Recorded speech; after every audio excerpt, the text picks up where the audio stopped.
पुलवामा आतंकी हमले से जुड़ा एक बड़ा नाम अब खत्म हो चुका है। पाकिस्तान के कब्जे वाले कश्मीर यानी कि पीओके में पुलवामा हमले के कथित साजिशकर्ताओं में शामिल आतंकी हमजा बुरहान को गोली मार दी गई है। बताया जा रहा है कि मुजफ्फराबाद में अज्ञात हमलावरों ने उस पर ताबड़तोड़ फायरिंग की, जिसमें उसकी मौके पर ही मौत हो गई है। यही हमजा बुरहान था जिसे भारत सरकार ने यूएपीए के तहत आतंकवादी घोषित किया था और जिस पर युवाओं को आतंकी संगठनों में भर्ती कराने से लेकर फंडिंग तक के गंभीर आरोप थे।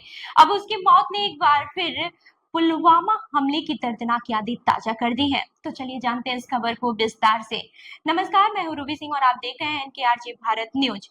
बता दें कि पाकिस्तान के कब्जे वाले कश्मीर में हुई इस घटना ने सुरक्षा एजेंसियों और अंतर्राष्ट्रीय स्तर पर हलचल बढ़ा दी है। रिपोर्ट्स के मुताबिक हमजा बुरहान को मुजफ्फराबाद में निशाना बनाया गया। बताया जा रहा है कि वो किसी काम से बाहर निकला था, तभी अज्ञात हमलावरों ने उस पर कई राउंड फायरिंग कर दी है। गोली लगने के बाद से उसकी मौके पर ही मौत हो गई। हमजा बुरहान का नाम लंबे समय से भारतीय सुरक्षा एजेंसियों की नजर में था। भारत सरकार ने साल 2022 में उसे गैर कानूनी गतिविधियां रोकथाम अधिनियम यानी कि यूएपीए के तहत आतंकवादी घोषित किया था। सरकारी रिकॉर्ड्स के अनुसार उसका असली नाम अर्जुन मंद गुलजार डार था, जबकि आतंकी नेटवर्क में वो हमजा बुरहान और डॉक्टर के नाम से जाना जाता था। वो जम्मू कश्मीर के पुलवामा जिले के रत्नीपुरा इलाके का रहने वाला था। बताया जा रहा है कि हमजा कानूनी तरीके से पाकिस्तान गया था, लेकिन वहां पहुंचने के बाद से वो आतंकी संगठन AIBADR से जुड़ गया। बाद में वो संगठन का सक्रिय सदस्य और फिर कमांडर बन गया। भारतीय एजेंसियों के मुताबिक वो पाकिस्तान और पीओके में रहकर आतंकवादी गतिविधियों को बढ़ावा दे रहा था। उस पर आरोप था कि वो कश्मीर के युवाओं को कट्टरपंथ और आतंकवाद की तरफ उकसाता था। इसके अलावा फंडिंग और आतंकी भर्ती में भी उसकी भूमिका बताई गई थी। जांच एजेंसियों के अनुसार साल 2020 में सीआरपीएफ जवानों पर हुए ग्रेनेड हमलों और युवाओं की भर्ती जैसी गतिविधियों में भी उसका नाम सामने आया था। हमजा का नाम इसलिए भी चर्चा में रहा है क्योंकि उसे कई बड़े आतंकियों का करीबी माना जाता था। रिपोर्ट्स के मुताबिक वो हिजबुल मुजाहिदीन के आतंकी कमांडर रूहान वानी का सहयोगी था। इसके अलावा से उसका संबंध अबू दुजाना, अबू काशिम और जाकिर मूसा जैसे आतंकियों से भी बताया जा रहा है। बुरहान वानी की मौत 8 जुलाई 2016 को जम्मू कश्मीर के सुरक्षा बलों के ऑपरेशन में हुई थी। उसकी मौत के बाद से घाटी में लंबे समय तक हिंसा और विरोध प्रदर्शन हुए थे। बाद में जाकिर मूसा जैसे आतंकी संगठनों ने उसकी जगह लेने की कोशिश की, लेकिन सुरक्षा बलों ने उन्हें अलग अलग ऑपरेशन में मार गिराया। अब हमजा बुरहान की मौत को भी उसी कड़ी का हिस्सा माना जा रहा है। सबसे अहम बात यह है कि हमजा बुरहान का नाम साल 2019 के पुलवामा आतंकी हमले की साजिश से भी जुड़ा गया था।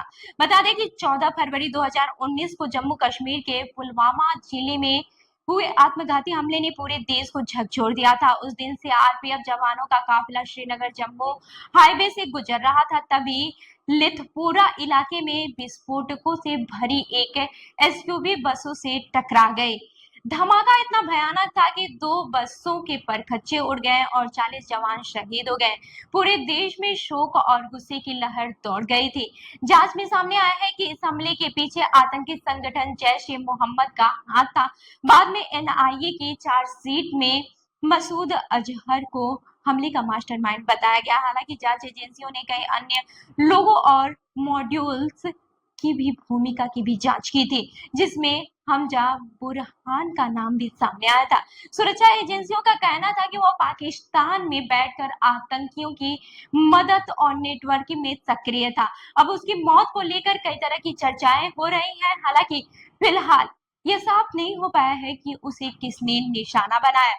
हमलावरों की पहचान को लेकर अभी तक कोई आधिकारिक जानकारी सामने नहीं आई है। पीओके में पिछले कुछ समय से कई आतंकी और कट्टरपंथी तत्व रहस्यमय परिस्थितियों में मारे गए हैं। ऐसे मामलों में अक्सर अज्ञात हमलावरों द्वारा टारगेट किलिंग की खबरें सामने आती रही। हमजा की मौत के बाद से सोशल मीडिया पर भी इस तरह मामले को लेकर काफी प्रतिक्रियाएं देखने को मिल रही हैं। कई लोग इसे पुलवामा हमले में शहीद हुए जवानों के लिए न्याय की दिशा में एक बड़ा घटनाक्रम मान रहे हैं। वहीं सुरक्षा विशेषज्ञों का कहना है कि आतंकी नेटवर्क लगातार कमजोर हो रहे हैं, लेकिन खतरा अभी भी पूरी तरह से खत्म नहीं हुआ है। पाकिस्तान और पीओके में सक्रिय आतंकी संगठन अब भी युवाओं को भड़काने और भर्ती कराने की कोशिश कर रहे हैं। फिलहाल हमजा बुरहान की मौत ने एक बार फिर पुलवामा हमले की दर्दनाक यादें ताजा करती है। देश आज भी उन 40 शहीद जवानों को भूल नहीं पाया है जिन्होंने उस हमले में अपनी जान गंवाई थी। अब सभी की नजर इस बात पर टिकी है कि इस घटना के बाद से आतंकी नेटवर्क पर क्या असर पड़ेगा और आगे जांच में कौन-कौन से नए खुलासे सामने आते हैं। तो इस खबर पर आपकी क्या राय है, हमें कमेंट करके जरूर बताएं और ऐसी ही अन्य खबरों के लिए हमारे चैनल को लाइक करें, शेयर करें और सब्सक्राइब करना न भूलें। मिलते हैं अगली खबर में, तब तक के लिए देखते रहिए NKRG भारत न्यूज। धन्यवाद।